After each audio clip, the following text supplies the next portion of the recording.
incredible problems inside the NHS. We're hardly able to cover them really in the amount of time we've got to talk about it. But you've written a piece about how growing the workforce isn't quite the answer. I've also been saying of late that, and I've learned this from relatively recently, people inside the NHS, a lot of people in the NHS don't work a full week. A lot of them work part-time. A lot of GPs work 3 days a week only. A lot of nurses are on sort of part-time staff, part-time agency work. You know, they seem to have an awful lot of weird ways of working, which if they could fix, they would probably be able to do a lot more. Yes, so that article that you mentioned, that was about a report by the Institute for Fiscal Studies, where they say that by the middle of the next decade, half of the public sector workforce are going to be employed by the NHS.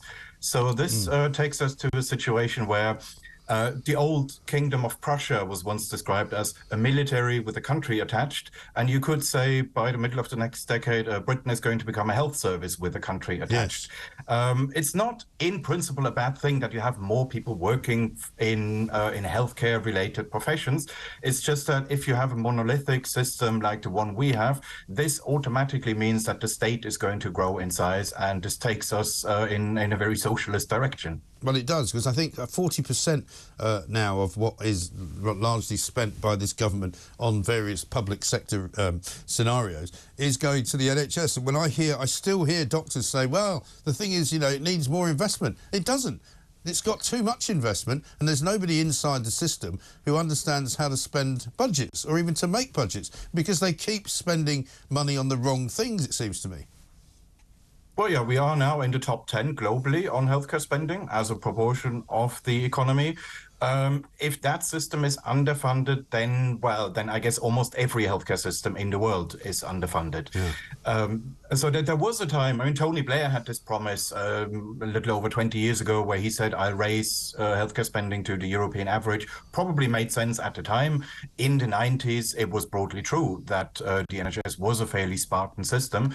But we now have a very different situation, and the rhetoric hasn't been updated. We still talk about the NHS as if we were still in the 90s. Yeah, exactly right. And I'm looking at a graph which is right up there on the screen now for people watching on TV, which says that the NHS spending puts the UK very firmly in the global top 10 of healthcare spending countries as a proportion of GDP. And when we can't afford to give them any more money, can we? Well, I mean, we can. It will just mean higher taxes. So this IFS report that I mentioned, they say if you want to do this, you would either have to raise the standard rate of VAT by 7 percentage points, so rather than 20%, what we have now is going to be 27%, or raise all rates of income tax across the board by 6 percentage points. So rather than a basic rate of 20%, we're going to have a 26% rate. And that is, of course, going to be unpopular and cause all sorts of economic damage. It erodes work incentives. So you can do it. It's just, you're imposing huge economic costs. And the question is this really better? Is this really going to deliver much better healthcare in the end? Well, that's it, because we are at a crisis point. I think most people would agree that the waiting lists are ridiculously out of control. We're going up every single year. We've got strikes which are going to make them longer. There's 10 million people on a secondary list, as you probably know. So in all, there's about nearly 18 million people waiting for some kind of NHS procedure in this country, whether it's first time or second time. And that is a huge percentage. It's nearly a third of the adult, probably over a third of the adult population waiting to be seen. And I've seen more and more people now going private, even if they can't afford it. They're finding ways of doing it. Private hospitals are coming up with budget plans. More and more people are taking out private health insurance. You know, in the end, this is going to end up causing the NHS to have to fragment, isn't it? Yes, there is. The actual waiting list is probably even longer than that, because there must be loads of people who have just given up trying. So I'm one of those. I haven't seen much of the NHS in years. I've basically just given up trying.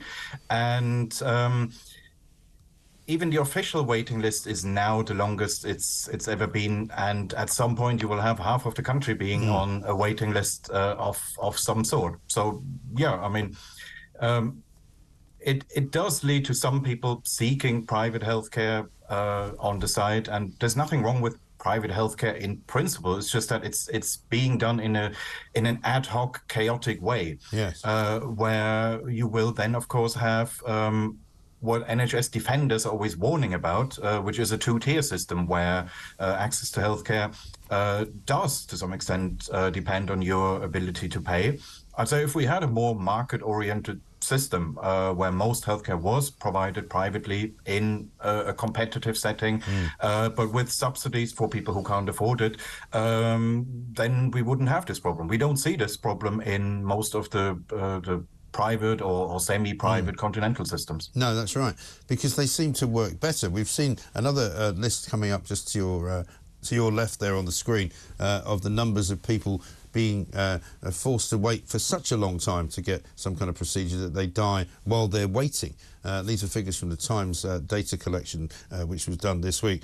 But, you know, we're talking about 340,000 people. Over half of the people who died in England last year died as being members of the NHS waiting list. And I know that some people have said, well, that's not that surprising because you're dying because you're needing health treatment for something that's troubling you.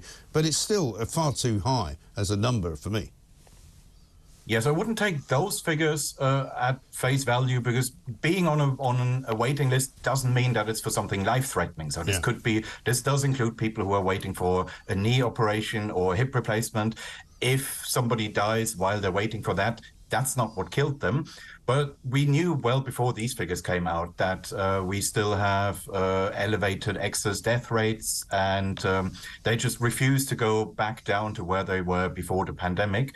And so we didn't really need those figures to know that there is something badly going wrong. No, I think that's right.